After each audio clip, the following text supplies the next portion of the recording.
Are you having trouble sleeping? Oh, you poor thing. Fear not.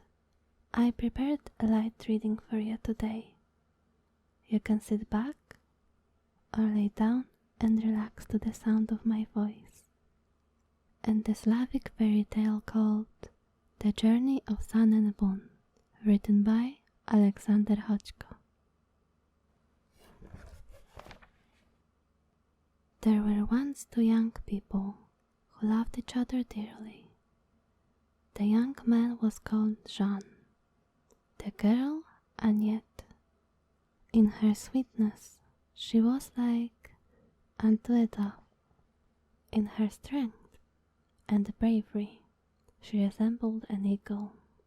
Her father was a rich farmer and owned a large estate, but Jean's father was only a poor mountain shepherd, and yet did not in the least mind her lover being poor, for he was rich in goodness, nor did she think her father would object to their marrying. One day, Jean put on his best clothes and went to ask the farmer for his daughter's hand. The farmer listened without interrupting him and then replied, "If you would marry Annette, go and ask of the sun why he does not warm the night as well as the day. Then inquire of the moon why she does not shine by day as well as the night. When you return with these answers, you shall not only have my daughter, but all my wealth."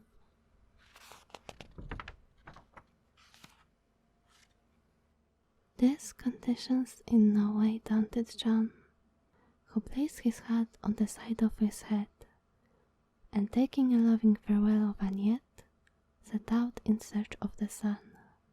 On reaching a small town at the close of day, he looked about for a place wherein to pass the night. Some kind people offered him shelter and invited him to sup with them, inquiring as to the object of his journey. When they heard that he was on his way to visit the sun and moon, the master of the house begged him to ask the sun why the finest pear tree they had in town had for several years ceased to bear fruit, for it used to produce the most delicious pears in the world. Jean willingly promised to make this inquiry, and the next day continued his journey. He walked on and on, over mountain and moor, through valley and dense forest, until he came to a land where there was no drinking water. The inhabitants, when they heard the object of John's journey, begged him to ask the sun and moon why a well that was the chief water supply of the district no longer gave good water. Jean promised to do so and reassumed his journey.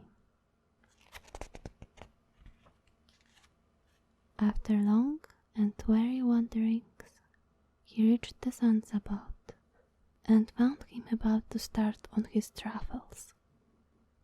"Oh, son," said he, "stop one moment.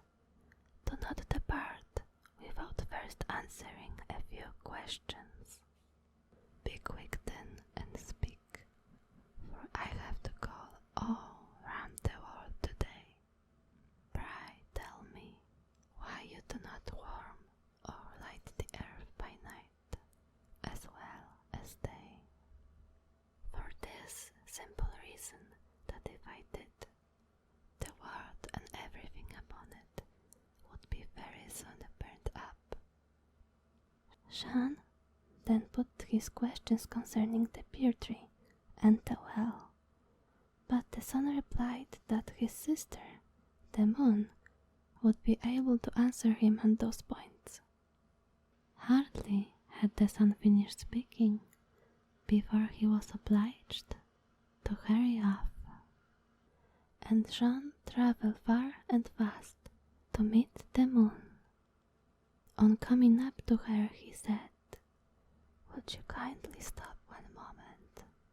There are a few questions I should like to ask you."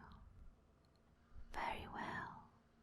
Be quick, for the earth is waiting for me," answered she, and stood still at once.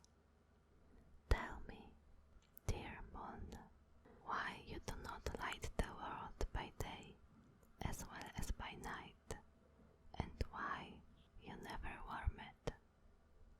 "Because if I lit up the world by day as well as by night, the plant would never produce neither fruit nor flower. And though I do not warm the earth, I supply it with dew, which makes it fertile and fruitful." She was then about to continue her curse, but Jean, begging her to stop 1 moment longer, questioned her about the pear tree which had ceased to bear fruit, and she answered him thus: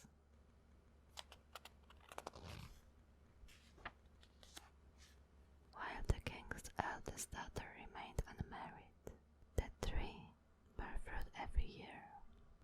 After her wedding, she had a little child who died and was buried under this tree. Since then, there has been neither fruit nor flower on its branches. If the child be given Christian burial, the tree will produce blossom and fruit as it's in the past." The moon was just moving off when Jean begged her to stop and asked her 1 more question, which was why the inhabitants of a certain land were unable to obtain from their well the clear and wholesome water it had formerly poured forth. And she replied, "Under the mouth of the well, just where the water should flow, lies an enormous toad, which poisons it continuously. The brim to the well must be broken, and the toad killed. Then the water will be as pure and wholesome as formerly." The moon then resumed her journey, for Jean had no more questions to ask her. He joyfully went back to claim his Agnette, but forgot not to stop on coming to the land where they were short of water. The inhabitants ran out to meet him, anxious to know what he had found out. Jean led them to the well, and there were explained the instructions he had received from the moon, as the time showing them what to do. Sure enough, right underneath the brim of the well, they found a horrible toad which poisoned everything. When they had killed it, the water immediately became pure and transparent and sweet to taste as before. All the people brought John presents, and thus laden with riches, he again set out. On arriving at the town where grew the unfruitful pear tree, he was warmly welcomed by the prince, who at once asked if he had forgotten to question the stars about the tree. "I never forget a promise once made," replied John, "but I doubt whether it will be agreeable to your majesty to know the cause of the evil."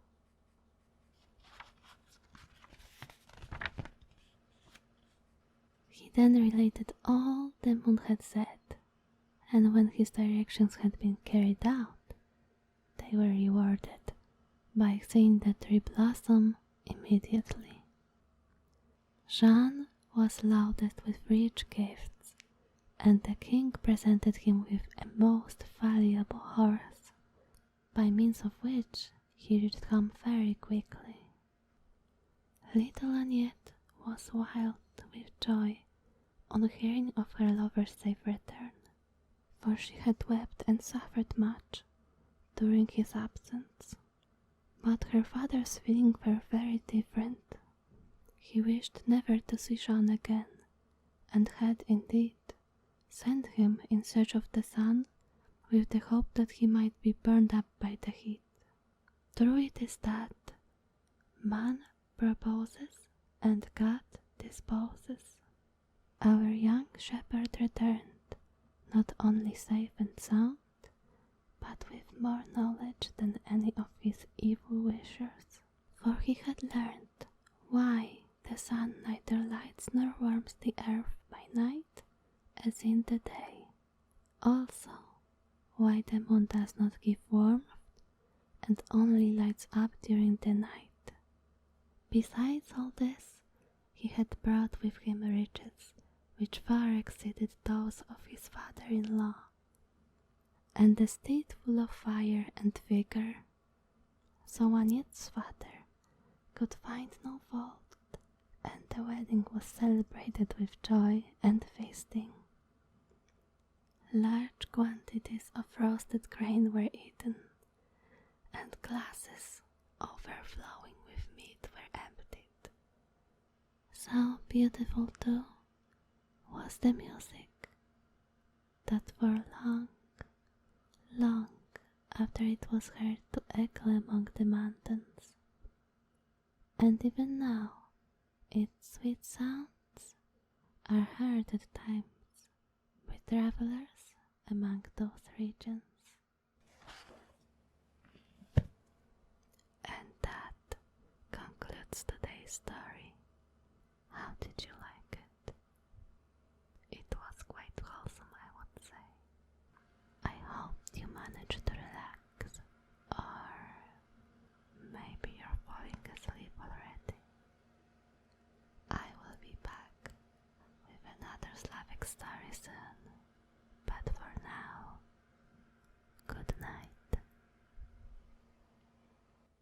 Thank you for all the support to my subscribers on Subscribestar, and especially I want to thank